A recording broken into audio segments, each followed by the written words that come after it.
Glory be to the Lord. After worship Him with all our hearts, now He's going to speak to us. Please open your heart. I'm going to bring a message to you. And the message of today is the praise that attracts rain and the supernatural. And I want to have one introduction. I want to talk about pains, process, and the praise that changes everything.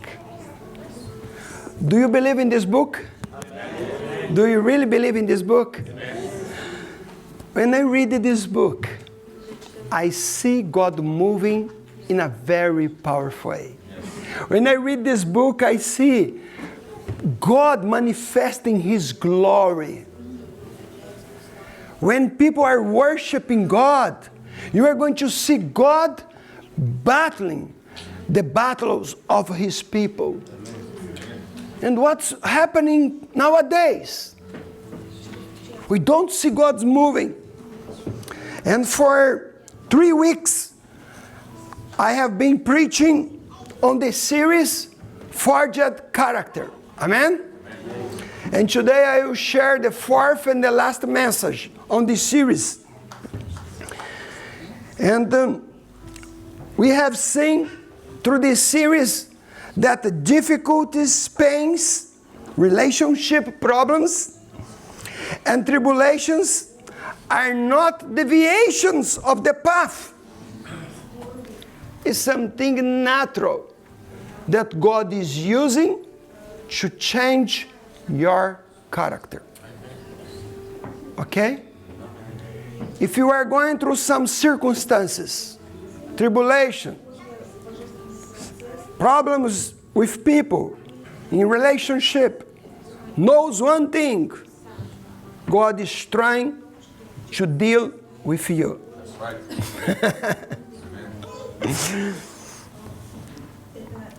The truth is that difficulties, pains, tribulation, and problems are undeniable reality for all of us.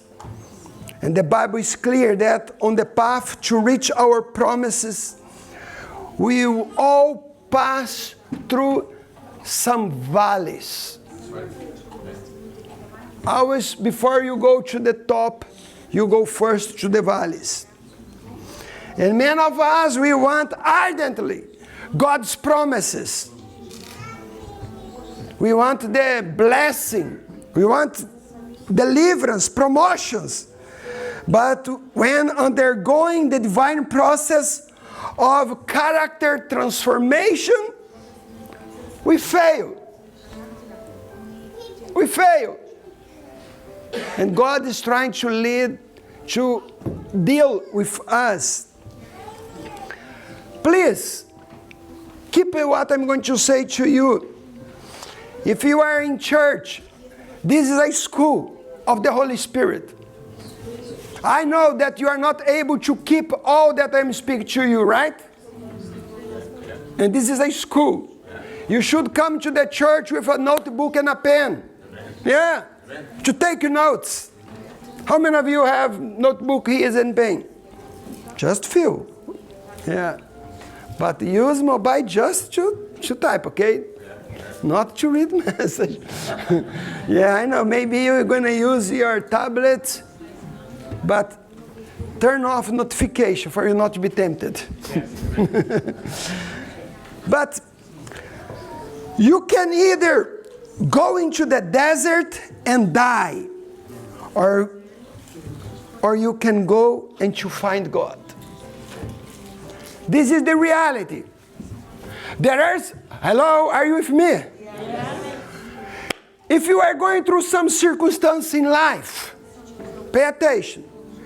You can go and die. To die what? To die for the calling of God. To die for the promises of God, for what God has for you. Or you can go through this circumstance. You can be humble and then God can change your character, then you are going to have one encounter with God in the middle of your wilderness. Amen. Many enter in the desert, and instead of finding God, being transformed and coming out of with character of Jesus, they die in the desert. You know the story. Many people, they left Egypt and they died in the wilderness. This is not plan of God for your life. We fail because we focus on the pain. We focus on the problem. We focus on the desert. We focus on others, seeing flaws in everyone, but we fail to look into our own hearts.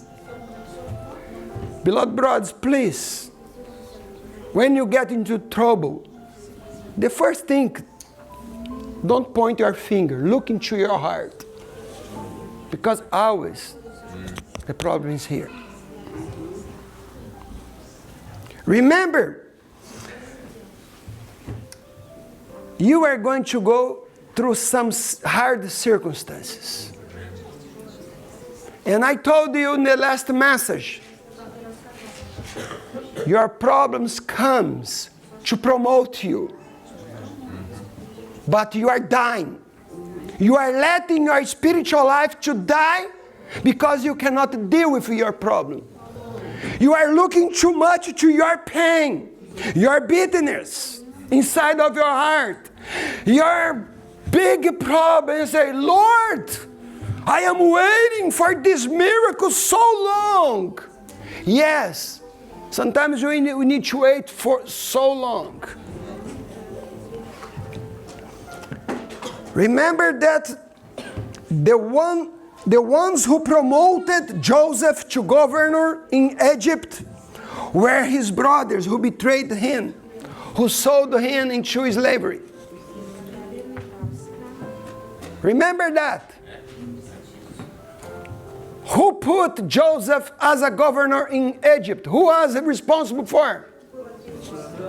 Their brothers. If his Joseph's brothers should not betrayed him, sold him, he was not in Egypt. You need maturity to understand what I'm preaching. Because you are going through some circumstance, and this circumstance to promote you, to bless, to help you, not to destroy you. As Jeremiah said, Jeremiah 29, 11, 13, I have good plans for you, plans to bless you, plans to give you a great future. But what happened? You go through the circumstance, you get bitter. Then you keep asking, God, stop looking at people, look into yourself. Say, Lord, change my character. Always this is what I do. I never start pointing to other people. I said, Lord, change me and transform me. The problem, I don't see problem in others. One day I was praying, and I had a big problem in the church with one guy. He's not here anymore. But it was a big problem. And then I said, Lord, I'm going to take that guy away from the church because he's living a sinful life. He's so disobedient, rebel. I said, I have all the rights to... And then, do you know what God said to me? Don't do that. I am dealing with you. I'm confessing to you. I have learned. Look to the person next to you and says, the problem is in you. Yeah. Now you can put the fingers there. The problem is in you.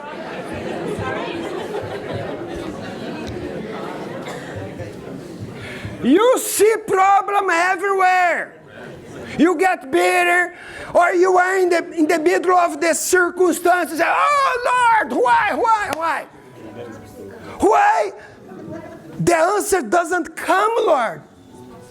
I am waiting for 1 year, and may the Lord say, okay, I'm going to make you to wait more 5 years.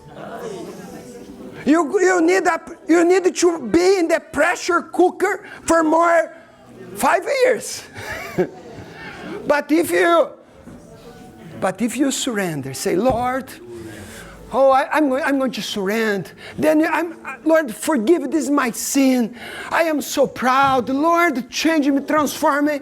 Then the Lord is going to look at you and say, wow, now you can be promoted. Yes. I'm going to open the doors. Yes. This is the point. Yes. Everything will depend on your reactions. Whether you remain hurt, wounded, or whether you will humble yourself, surrender, and worship God. Amen? And today, I want to show to you in the Bible that there is a way out of the desert. And it reveals a secret that transforms the process and activates the promise. I'm going to give you a key. And this key is worship, praise. When you are in the middle of the circumstances, worship, praise, and humble yourself. And you are going to see the miracles of God. The Bible shows us many times God moving when His people humble themselves and worship Him. And I want to talk now about the transformative power of worship. Testimonies of faith and miracles.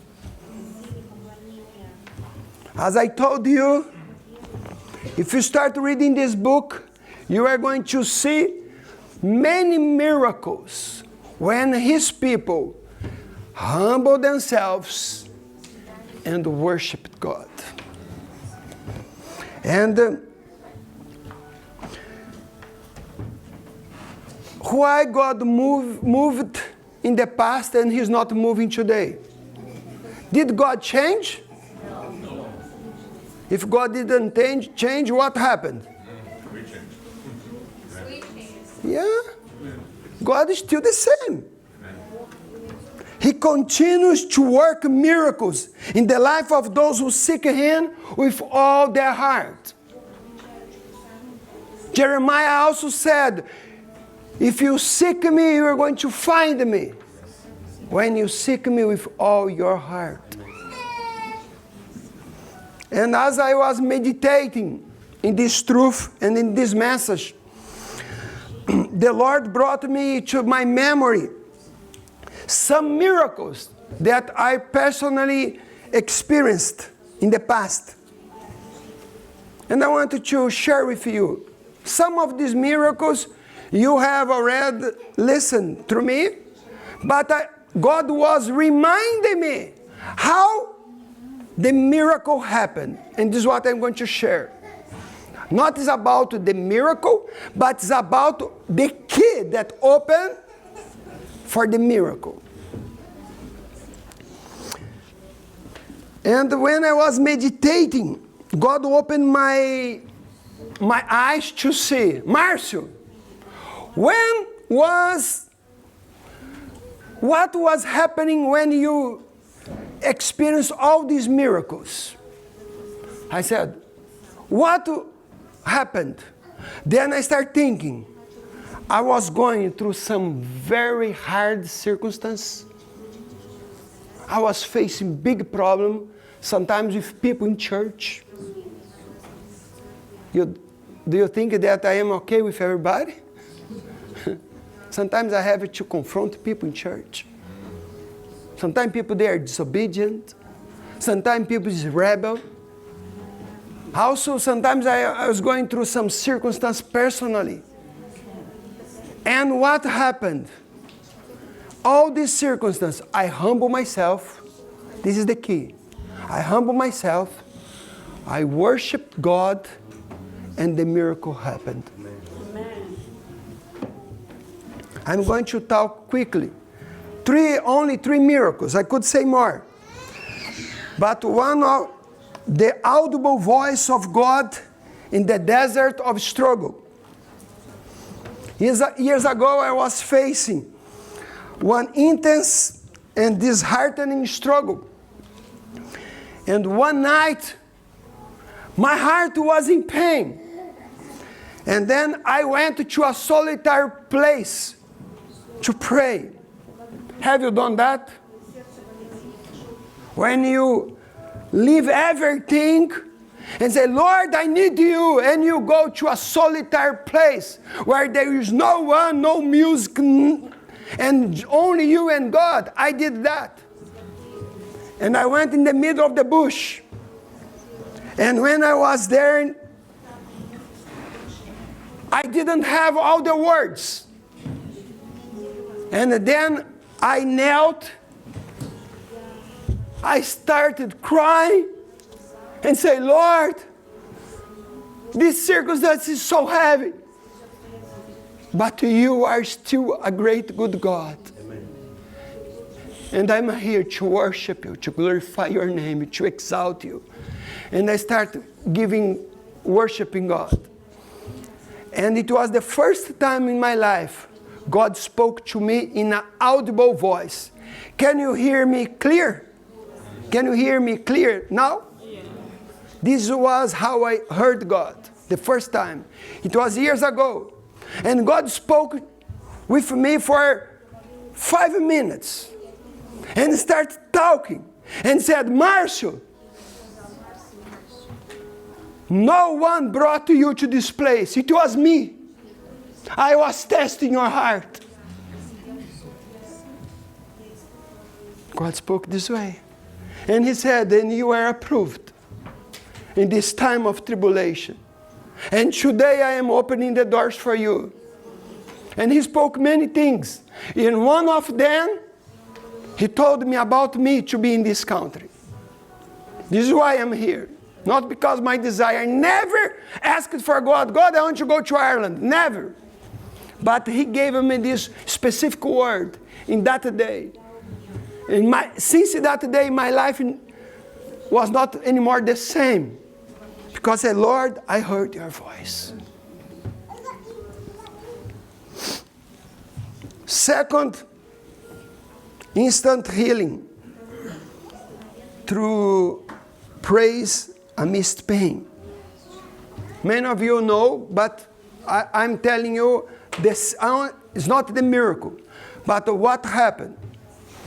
And after, it was a Sunday, and after eating a fish, a large fish bone got stuck in my throat. And it was very painful. And it was time to go to church. Then, I said, I go to church or I go to the hospital. Not brother. I never missed one service in my life. I don't go to church because of my past. It's because of my commitment with God. And that day I said, Lord, I go to church. If needed, I go to the hospital later. That's what I did. I went to church. As you were, I sat. I was not pastor. I was a member of the church. And I could not sing because a lot of pain. And then the only thing I did, it was, I knelt with pain. I could not sing.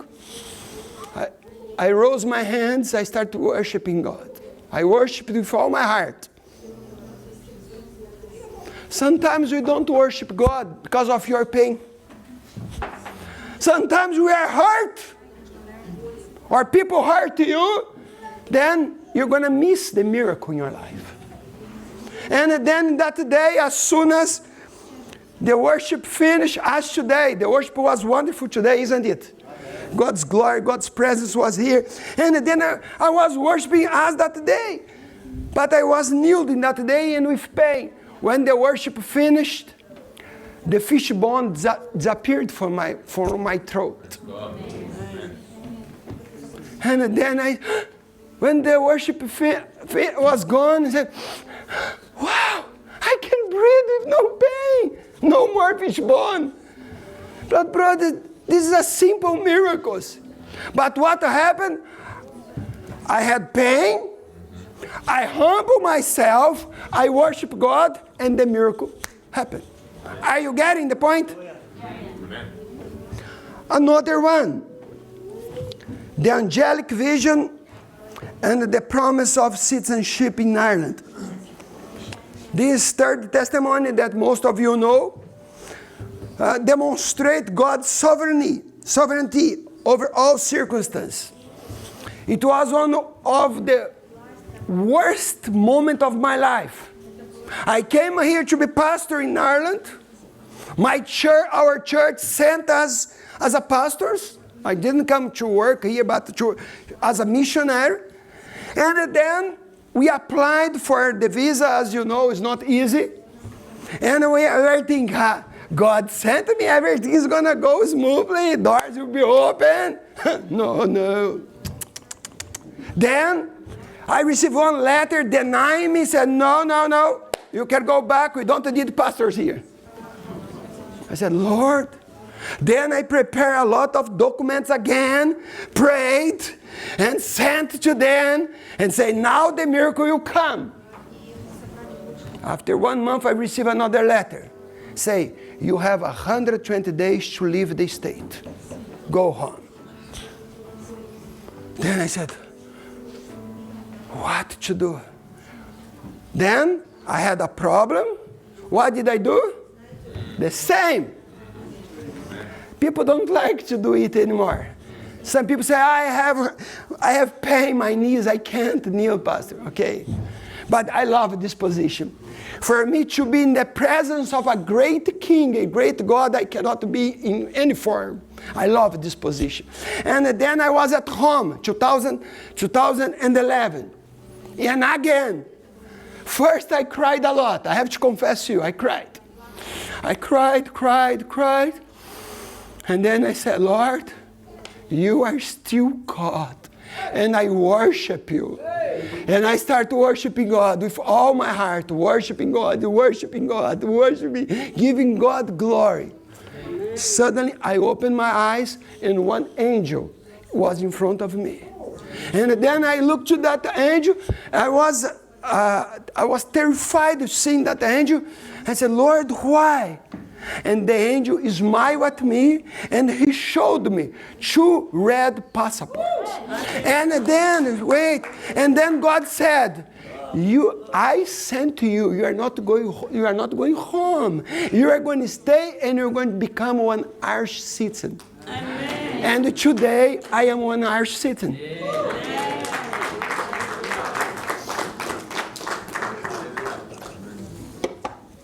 It's not the miracle.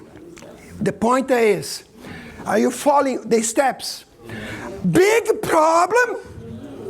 But when you are in the middle of the problem, what are you doing? Complaining? Don't lie to me. Don't lie to me. Are you saying, you are God, I trust you, Lord? God knows.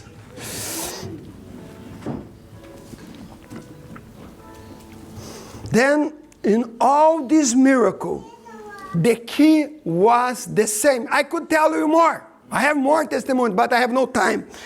But in all these testimonies, pain, tribulation, I was on my knees worshiping God in the midst of pain and difficulties.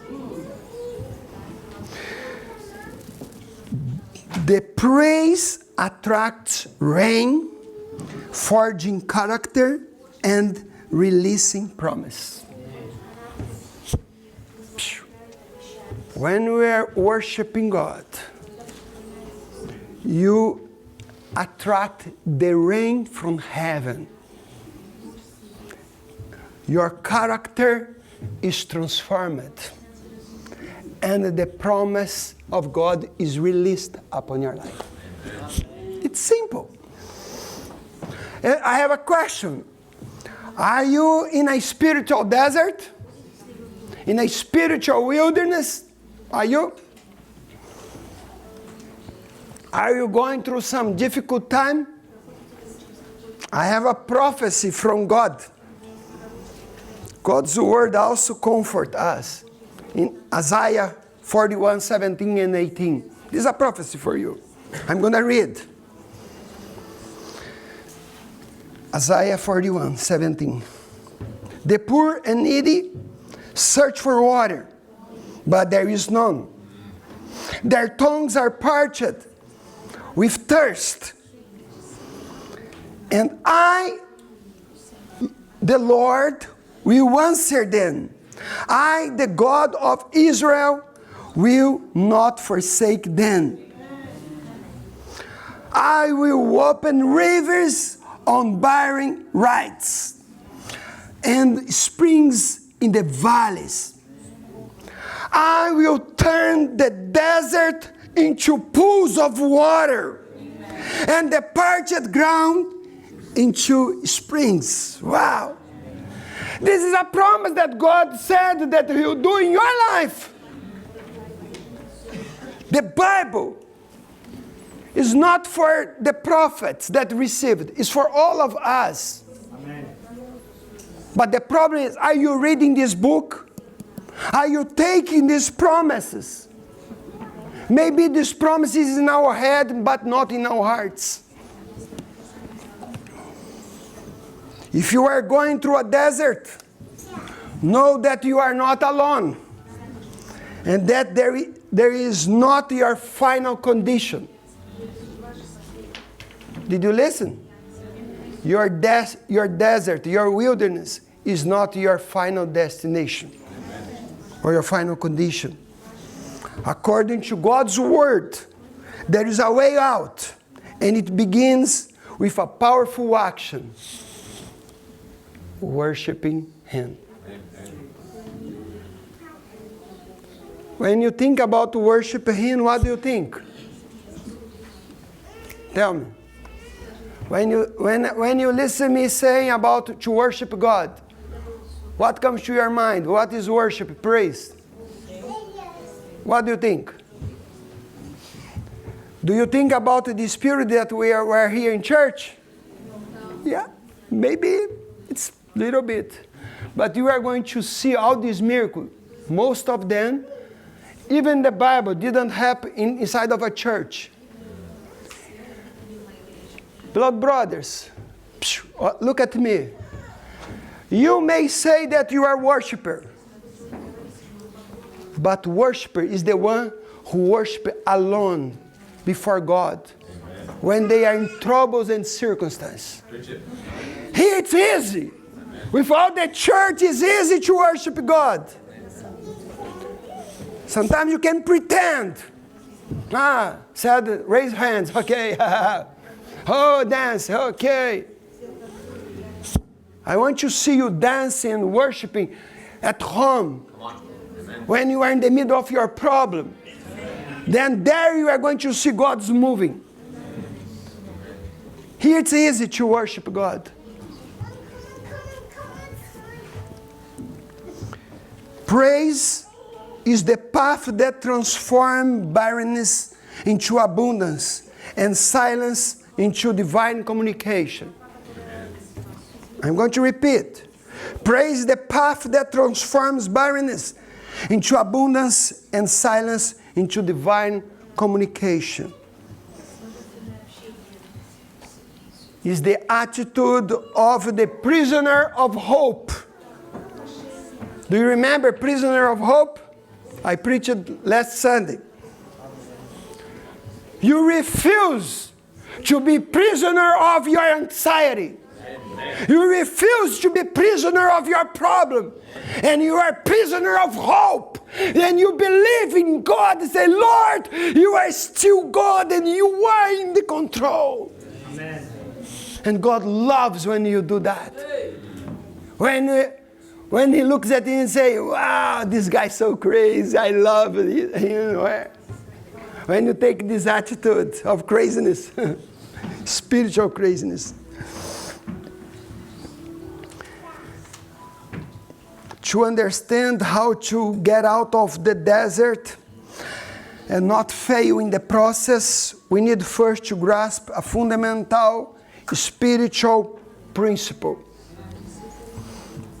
The direct connection between worshiping God and the divine response, and how this worship, even amidst pain, activates the promise and transform adversities. Again, I need to repeat. When I say worship God, I know you can worship God in church, but I'm talking about a life of worship. When there is no one looking at you. Sometimes we love to show up to people. This is not what I'm talking. It's hard to worship when we are in the middle of the problem. I know. Sometimes for me to raise my hands to worship God, I said, Lord, you deserve, I trust you. But inside of me, things are not okay. And sometimes you cannot even worship God because you are hurt inside of your heart. People hurt you. Maybe the circumstances of life hurt you. Your parents, your leaders, your friends, your husband, your wife hurt you. Problems come. You are confronted. And when we are in this desert with problems, relationship problems, this spiritual desert, what God is desiring is to change your character. To change your character. For you to be like Jesus Christ. This is the challenge. Committed as Jesus, to speak as Jesus spoke, to act as Jesus acted. He is our role model. And I wanted to go now to show to you to prove to you what I'm teaching. This fundamental principle. No worship, no rain. No worship, no rain. In the book of Zechariah, chapter 14, we find this powerful spiritual law that governs divine provisions. This text that we are going to read states that families who do not go up to worship will receive no rain. Let's read verse 17. Let's read all together. If any of the families of the earth do not go up to Jerusalem to worship the King, the Almighty Lord, they will not have no rain. Well, but brothers, this verse, the lesson is direct and unmistakable. No worship, no rain. Say with me, no worship, no rain. No worship, no rain. It's clear.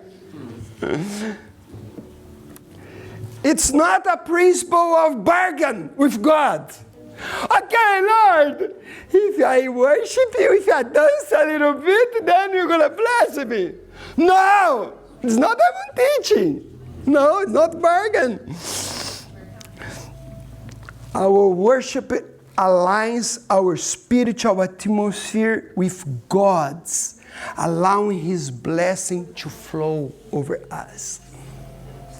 In other words, to make it clear what I'm speaking, no worship, no rain. The way to get out of the dry place is if you send worship upwards, God will send the rain of His provision, His plans, His purpose, and His will to shower upon you. Wow. But how exactly does our praise transform into God's reign? How? The answer resides in a beautiful metaphor that illustrates, I'm going to tell you now. The metaphor of rain, the cycle of invisible vapor. Do you know how we have rain? Do you know how it works? Do you know? The metaphor, I'm gonna tell you in a few minutes. The natural cycle of rain offers us a precise theological analogy to understand this process. The connection between the sound of worship, are you with me? Yes. The connection between the sound of worship and the sound of rain is ancient. In the book of Job, the patriarch reflects on the sounds of God's tabernacle, and he declares, like clouds of rain. Job said that. I'm going to read it to you. Job 36, 27, 29. You can follow me, please. He draws up the drops of water, which distill as rain from the mist he makes. The clouds pour down their moisture and shower freely on humankind. Who can understand the spreading of the clouds? The sound of his tabernacle. Worship and the sound of the tabernacle is intrinsically linked the formation of the clouds that bring God's blessing. And if you don't know how works this process, this process can be divided in 4 clear stages. I'm going to read it to you, okay? Talks about the rain. The beginning. The sun shines on the waters of lakes and oceans, causing invisible vapors to rise towards the sky. The ascent. The vapors rise and accumulate in the atmosphere. Although invisible to the naked eye, they are constantly moving upwards. Cloud formation. The more vapors rise, the more they unite and condense, forming clouds that become increasingly thick. Then the rain.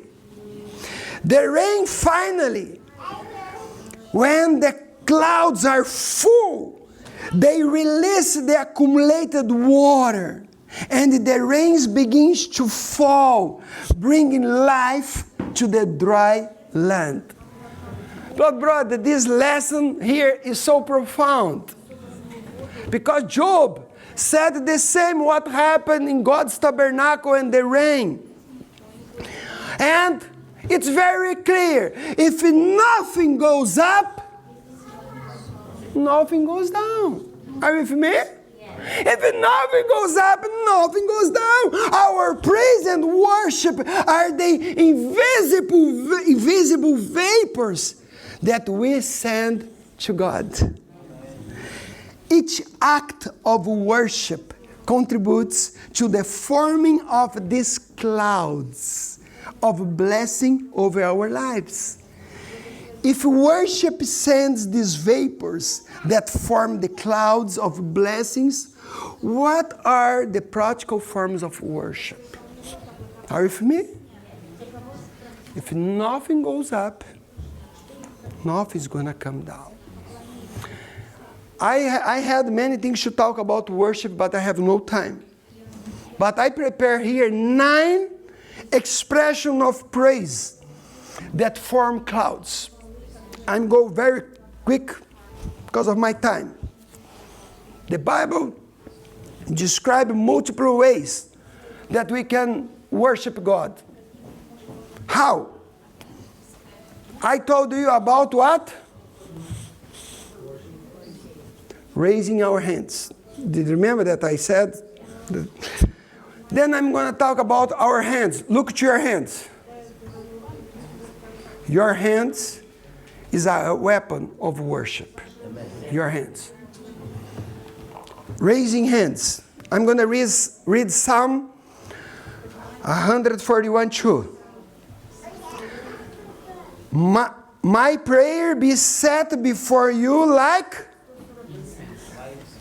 incense. Wow. Your prayer like incense. May the lifting up of my hands be like the evening sacrifice. Some people say, Pastor, I don't like to raise up my hands. Yeah? Do you know what it means to raise up your hands? Surrender. If you don't know, when a robber, someone comes with a gun in your back, in front of you, what he say to you? Hands up! And what do you do? If you are intelligent, hands up, you surrender. Did you get the point? You surrender. Say, man, you have my everything. Did you get the point? Some of you, sorry, I needed to say because I am worshiping God and sometimes I am worshiping and watching. Yeah. I was worshiping, suddenly we were singing a song that says, the battle belongs to the Lord. And then said, the battle belongs to the Lord. Then I raised up my hands. I said, let's see. My hands up because I was singing. And then I looked back. 3, 4, 5 people with their hands up. Sorry, this is insane. You are singing with your mouth and say, I raise up my hands, Lord. And I raise up my hands, Lord. Sorry, this is insane. God is going to look at you. What are you doing? Then I raise up my hands.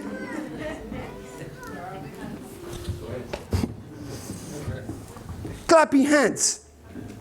Psalm 47:1. Let's read out together.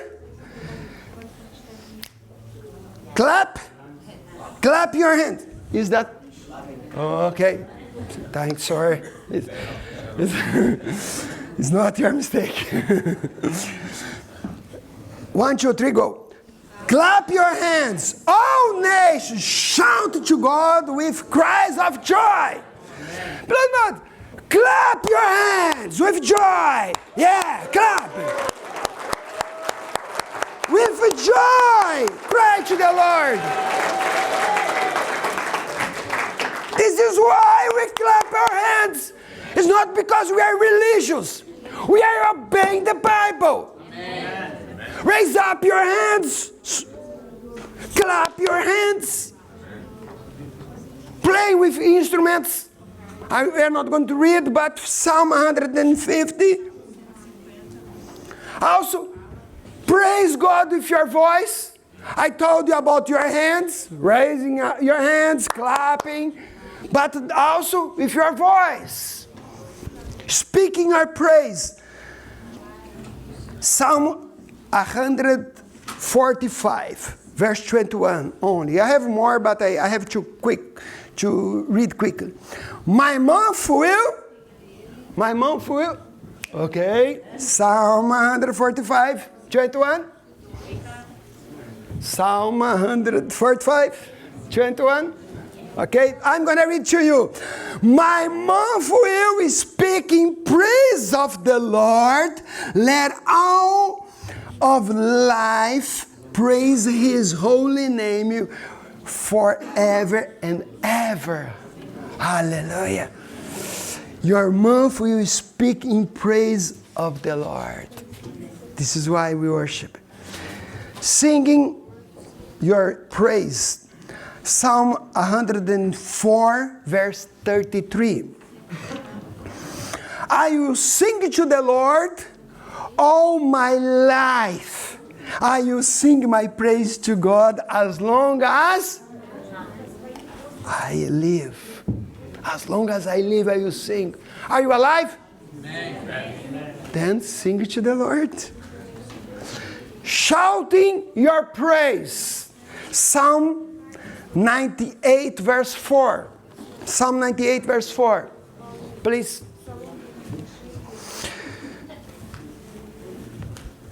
Psalm 98, verse 4. I'm going to read to you.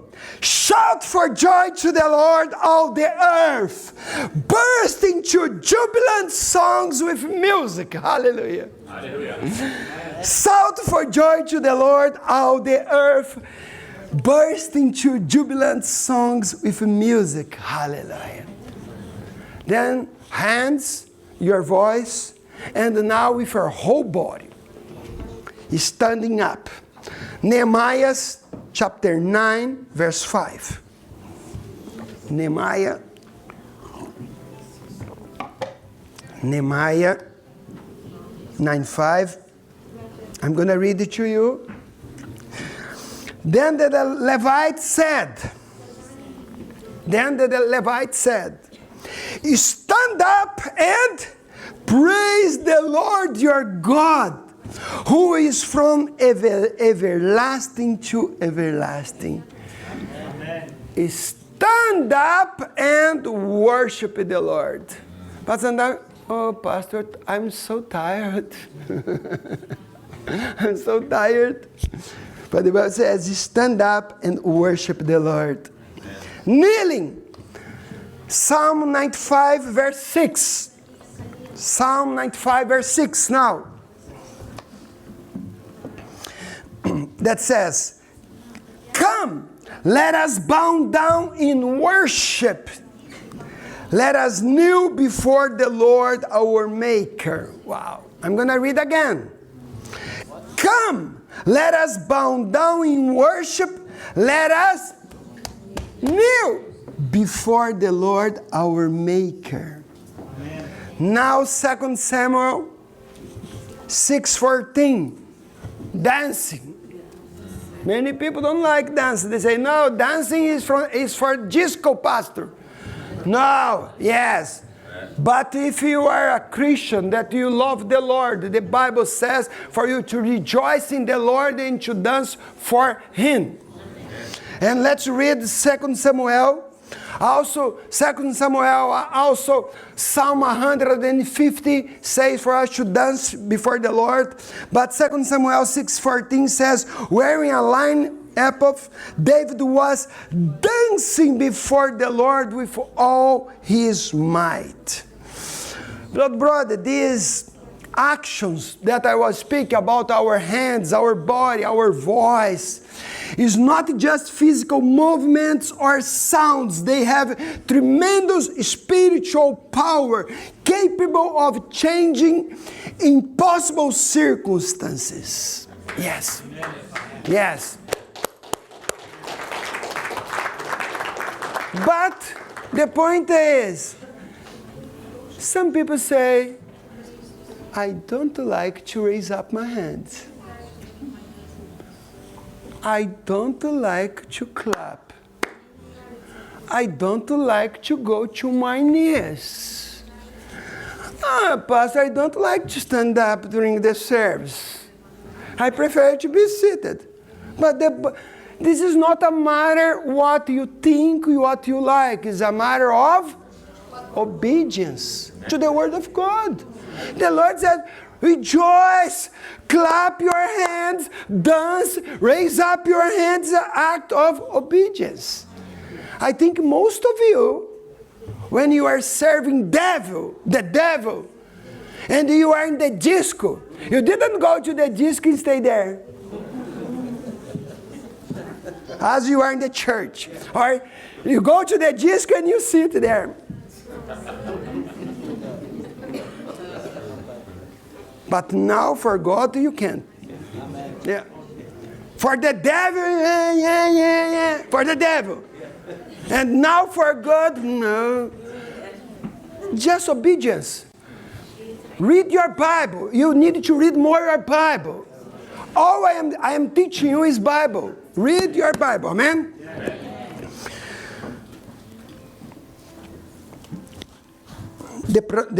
And I'm finishing with that, the transformative power into action. I'm going to finish with the example of Paul and Silas. Is one of the most powerful demonstrations of power in praise. And I think all of you remember what happened. Paul and Silas, they went to prison. And what was their condition? What was their condition in that prison? Huh? Their condition, they were in prison in the darkest hour of the night. The Bible says it was midnight. And midnight in that time is not in our time. Midnight, they start sleeping that time. It didn't have internet. Didn't have lights, electricity, okay? Then midnight, it was literally the middle of the night. 6, as soon as it was dark, people were going to bed. It was midnight. Their hands and feet were bound in chains. And their situation was hopeless. Their action, instead of complaining or despairing, they began to sing a hymn and to worship God. Hallelujah. Their praise became their weapon in the darkness. The immediate result, in direct response to their praise, the Bible reports. I'm going to read that to you. Acts 16, 25, 26. About midnight, Paul and Silas were praying and singing hymns to God. And the other prisoners were listening to them. Suddenly there was such a violent earthquake that the foundations of the prison were shaking. At once all the prison doors flew open and everyone's chains came loose. Wow. The lesson is clear. Worship opened the doors of prisons. Amen. If you are in some prison, keep complaining, keeping pointing your finger to others, you are going to be in your prison. Humble yourself. Worship God. Humiliate yourself. And you are going to see what God is going to do in your life. Amen. Let's stand up, please.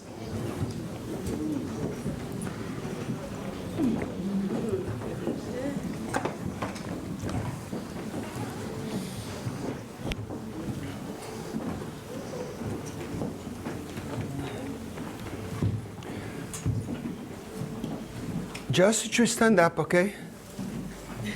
Just to stand up, yeah.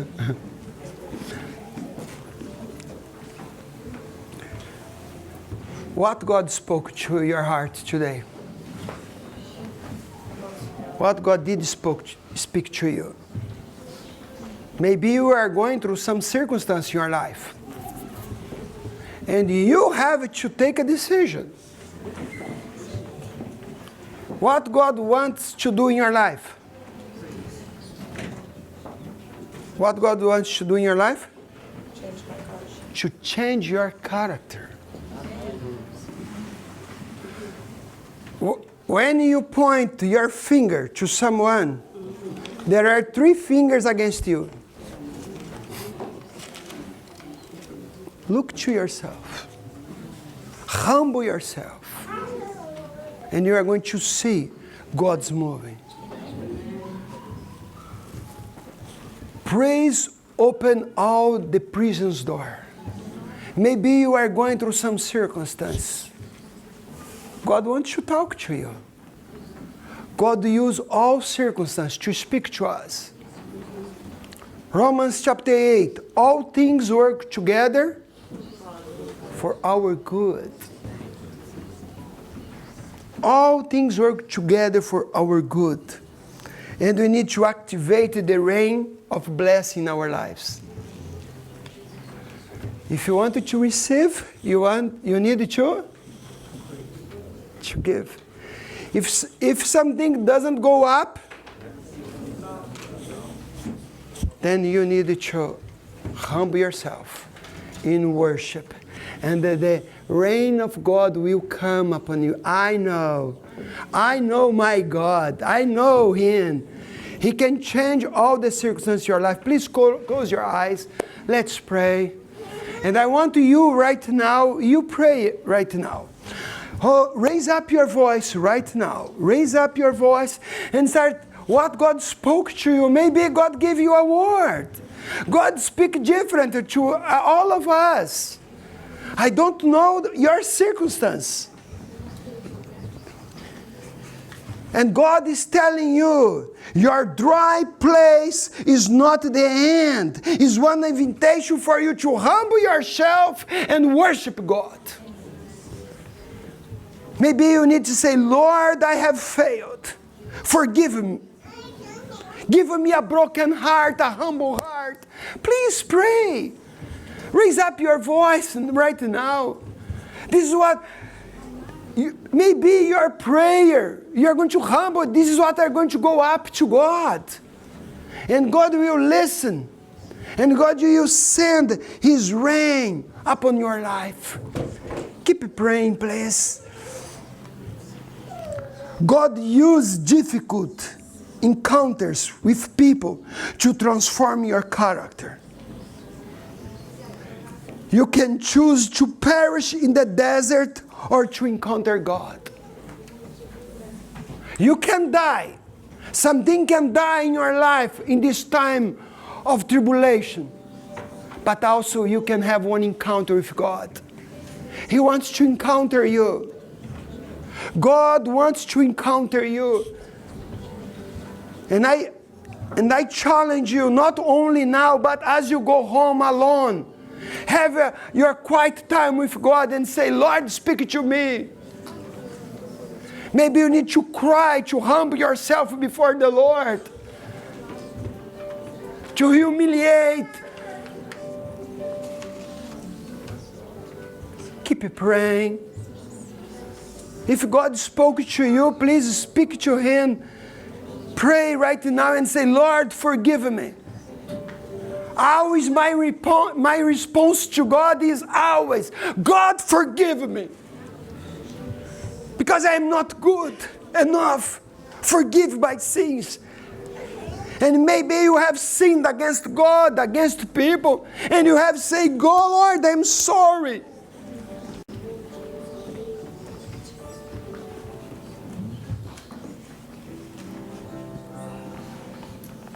Remember, it was Joseph betraying brothers who promoted him to governor in Egypt. This circumstance can promote you or can destroy you, but depend of your decision. I challenge you, keep praying. Give one answer to God.